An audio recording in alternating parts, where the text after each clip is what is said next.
that's what's happening in all cities that we're operating in. Mayors everywhere are trying to help out, fix this. They're trying to help make their cities more livable, more affordable, and they're implementing new policies as a result of that. Things like the congestion zone in London. If you've been to London and you drive a car, you know that every time you get in a car in London, unless it's an electric vehicle actually, you pay a single one-time fee every time that crosses a certain line in the perimeter of the city of London.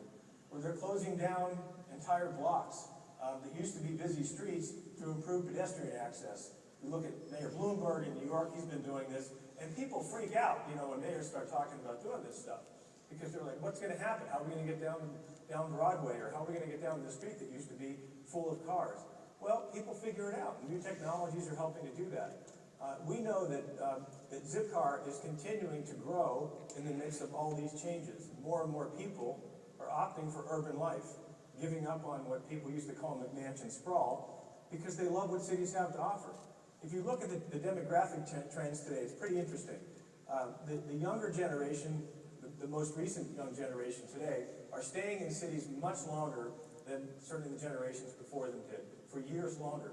They're starting families in cities. I mean, this was sort of unheard of 15 and 20 years ago. So, and then you see the demographic shift of the older generations that moved back into cities. The household empties, they decide to move back in the city. So what's happening is, not just in the US, but the world population is urbanizing. Today, a little over 50% of the world's population lives in a major city. It's projected that within 20 years, that number is going to be well over 60%. So the entire world is urbanizing, not just our country. So as a result, the urban consumer needs more ways to get around the city. The last thing we need to do is to bring in more cars that are personally owned cars that sit around most of the time. But today, we're already seeing this. If you see where the global recession is taking us, what's happening with car sharing, what's happening with these new business models, and how mayors are really focusing on land use planning, car sharing is on the forefront of a major change in how mobility is going to be acting in cities. And I think about where we were in 2005 when I first raised venture capital for the company. We're turning urban mobility into a series of apps on your iPhone or your Android phone. That's really a huge change for us. As a result, in 2012, the urban consumer in San Francisco, or Washington, D.C., or Boston has an array of mobility options to choose from. More and more consumers are opting for what we call access instead of ownership. They're foregoing the idea of owning a car. They're using mobile apps, they're using new technologies, they're using new business models to get around the city or get out and run their errands, run kids to the soccer game outside of town, go to a doctor's appointment. Whatever they need to do that they would have used a personally owned vehicle for before, they're now finding different ways to get around and doing it in a much cheaper way as well.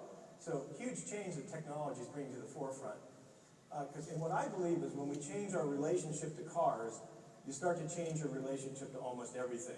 Because cars were such a big part of the identity of young people as they graduated from college, right? And that's what I want to talk about next, is this shift in demographics that we're seeing at ZipCar. I've been at this 9 years now, and next February will be 10 years. And to see what's happening with the generation of newest Zipsters, as we call them, I go around and talk on college campuses all the time. In fact, last week I was out in Washington, near Washington, D.C., talking to a bunch of executives from the auto industry. And everybody's starting to feel this shift in the next generation of consumers, called millennials. I'm sure you all, in fact, it looks like a few of you are in here. This impact that millennials are having on our business, I think we're feeling it almost first, because so much of our business is sort of age 35 and under, which is the definition of millennials. So let's talk about them for a few minutes. And this isn't a fringe group anymore. People used to think millennials were sort of the beginning of a very small change. It's 79 million Americans are millennials now. They, as you can see here, they're born in the late 70s to early 2000s. They're always on. They're big consumers of mobile devices, and they use apps, not browsers. They're very rarely in the browser world anymore. They're strongly influenced by referrals and social media. They don't really want to be subjected to traditional media and traditional advertising anymore. They don't trust it. In fact, they really don't align well with brands that don't have a purpose. They really like brands and companies that have a purpose. And frankly, I think ZipCar has helped in that regard by this demographic. They're very wary of entrenched players, don't like big corporate, don't like the corporate world at all. And most interesting of all, they're starting to drive at a much later age. They're waiting to get their driver's license for years longer than most of us did when we chose to get our driver's license. And one of the reasons is, here we are in this big recession, this is the most underemployed generation in many, many decades.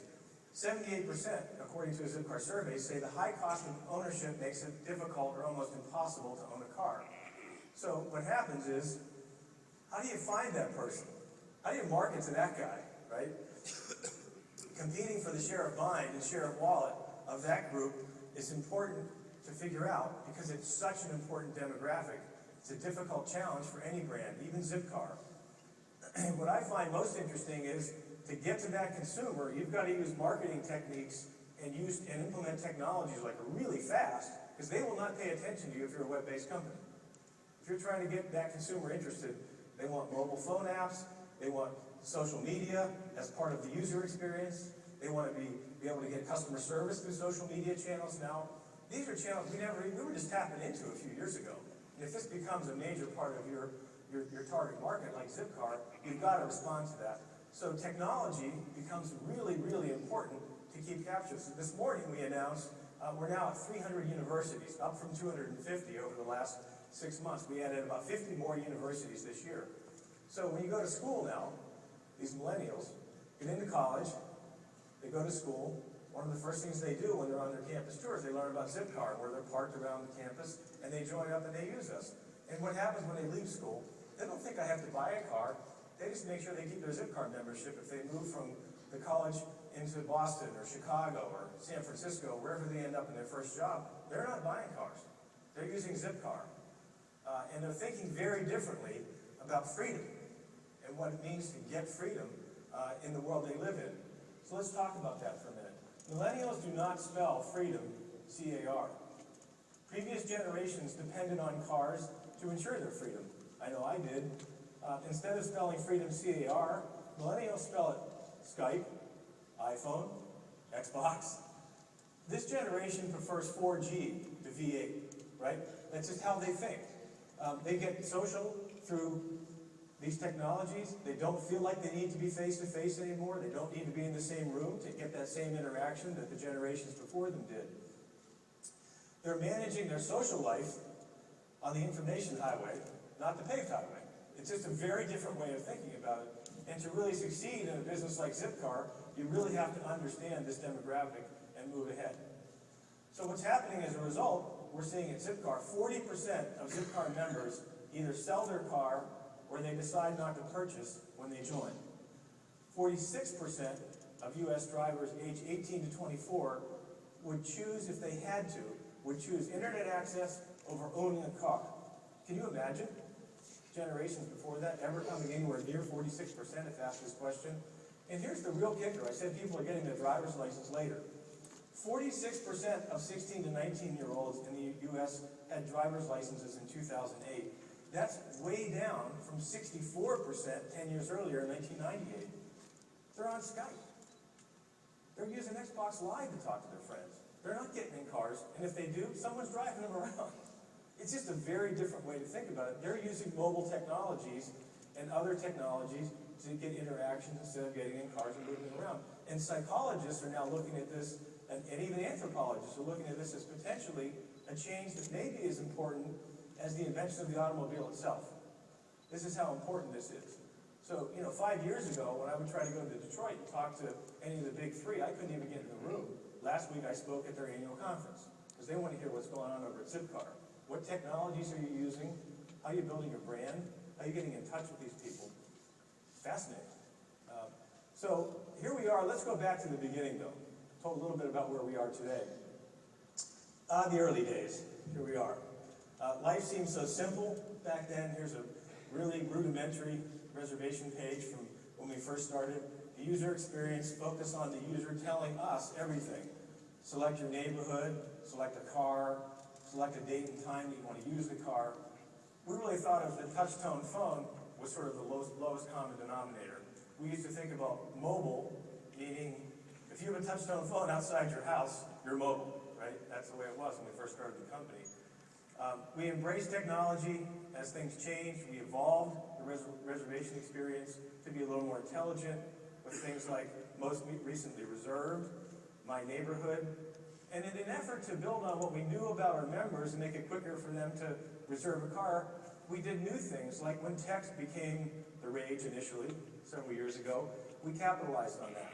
We were the first to enable two-way messaging to extend or cancel your reservation. So we were texting back and forth automatically through the membership base, the vehicles. Originally we had static GIFs of a zoomed-in map location like everybody else did. I look back at it, it looks so silly now to see what we had to deal with back then. And what's come around, though, is a revolution.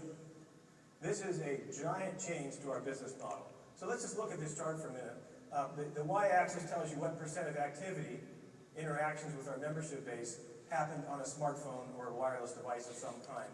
You just go back to even 2008, 2009, it was 10% or less. This is 2009.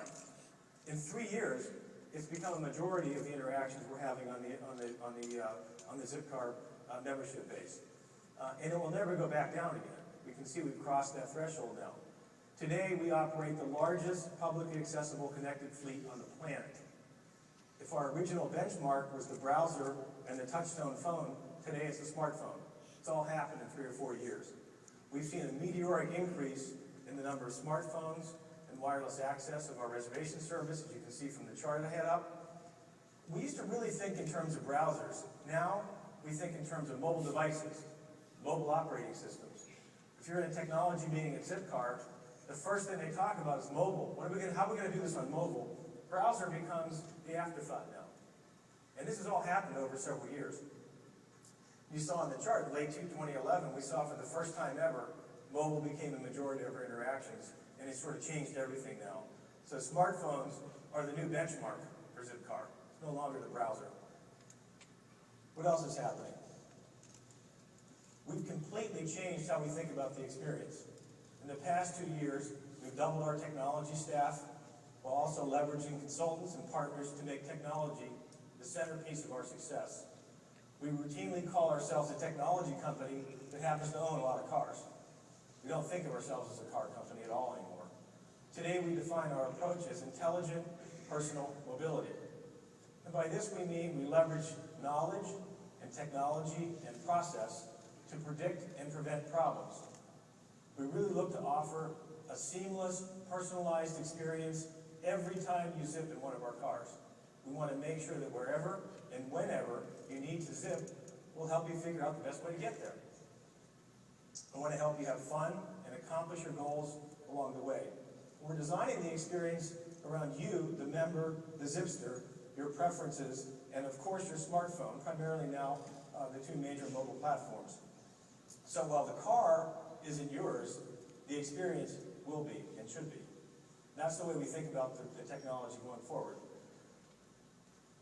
So here's a few ways we're driving these ideas and these themes into features that we're doing. In terms of joining, we're developing a way for non-members who need a car ASAP to simply join through their mobile device. Very soon you'll be able to apply by sending us a photo of your driver's license and your credit card via your mobile device. And then we'll leverage our app, approve you, and get you into a car behind the wheel literally in minutes, if that's what you need. So that changes everything. I mean, when I first started in this business, everybody came in after they filled out an application online, some of them in paper. Everybody came into the office to pick up a card, and we gave them a little training. And we think about where we are now as we go to 1 million members. This is what's changing the whole world that we live in, and it's accelerating the adoption. And then when you start to drive, we have something we call our digital co-pilot.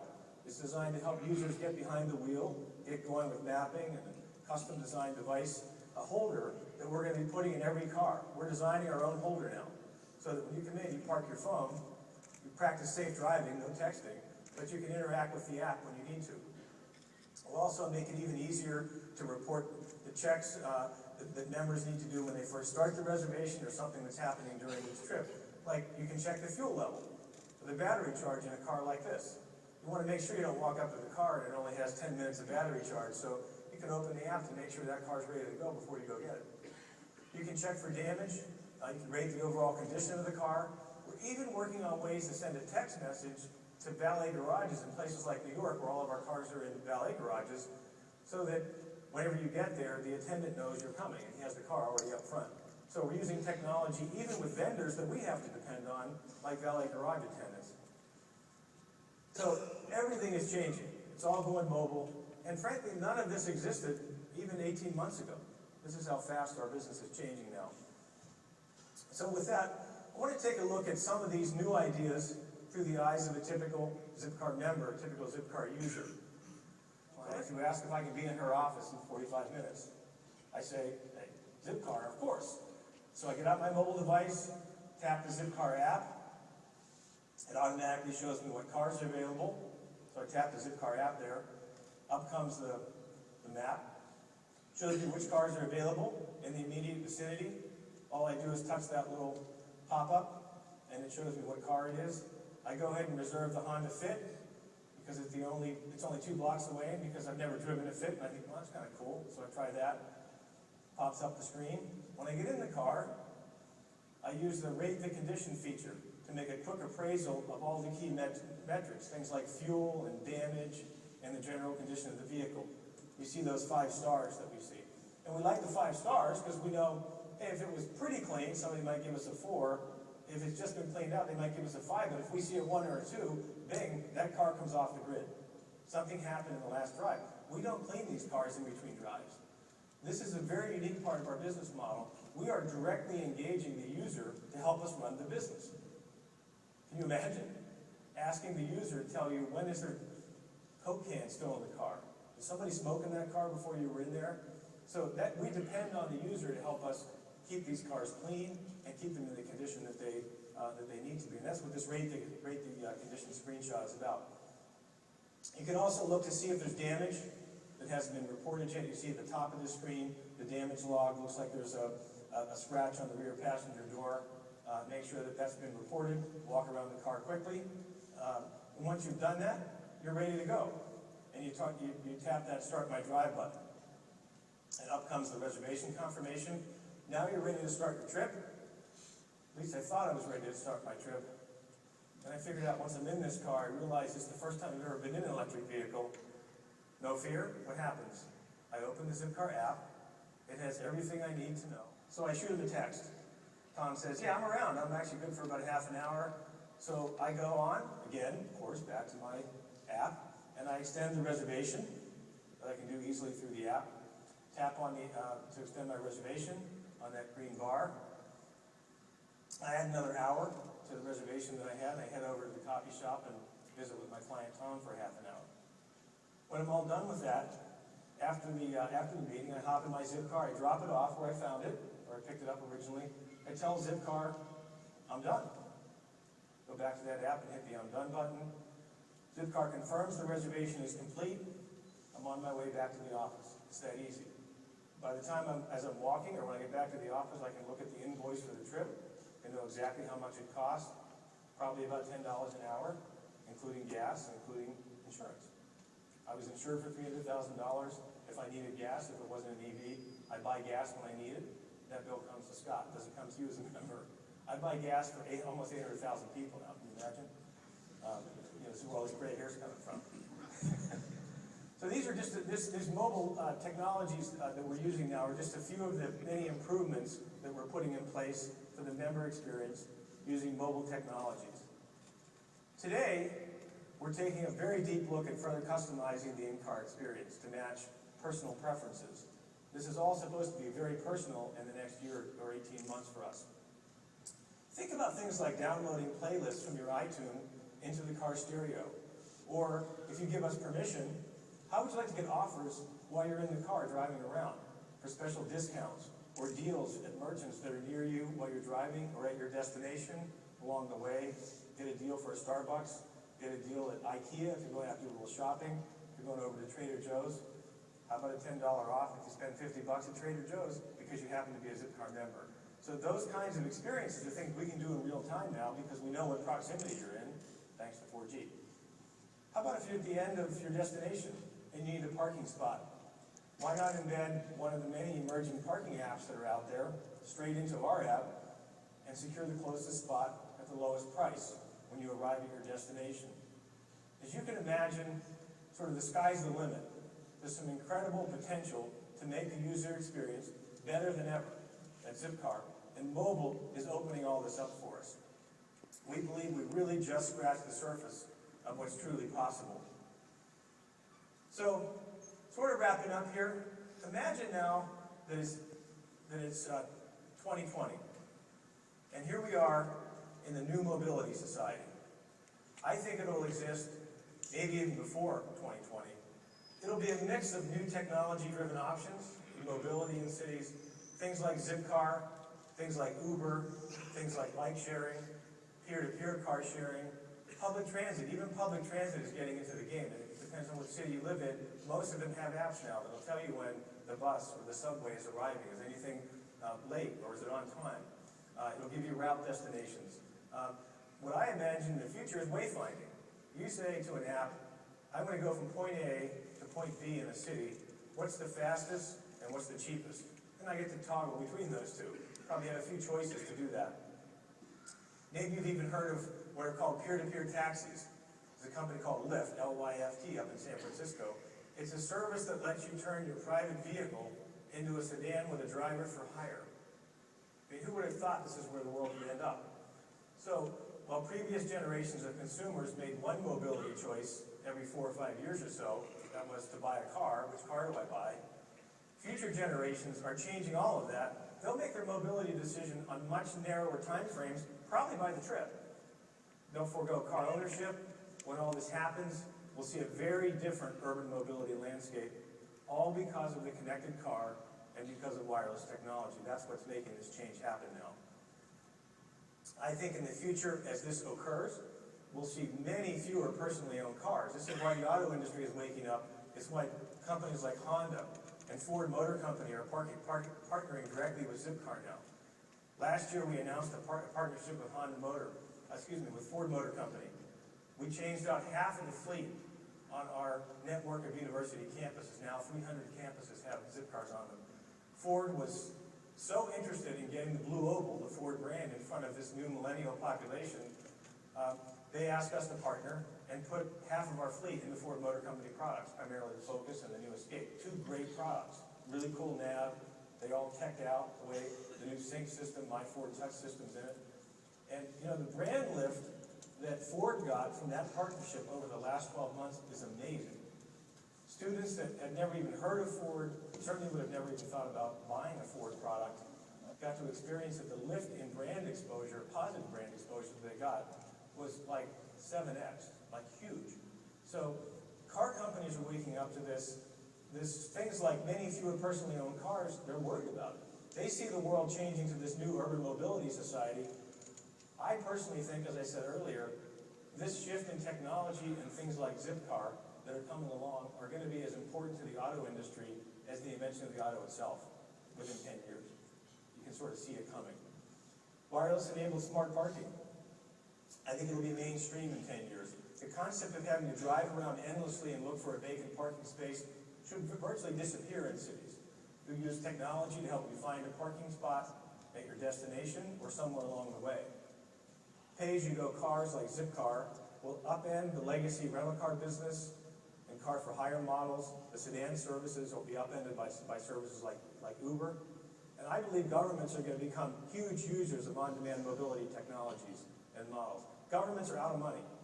So what are they doing? They're coming to ZipCar. We have our own technology now called Fast Fleet, which is what powers all of our systems.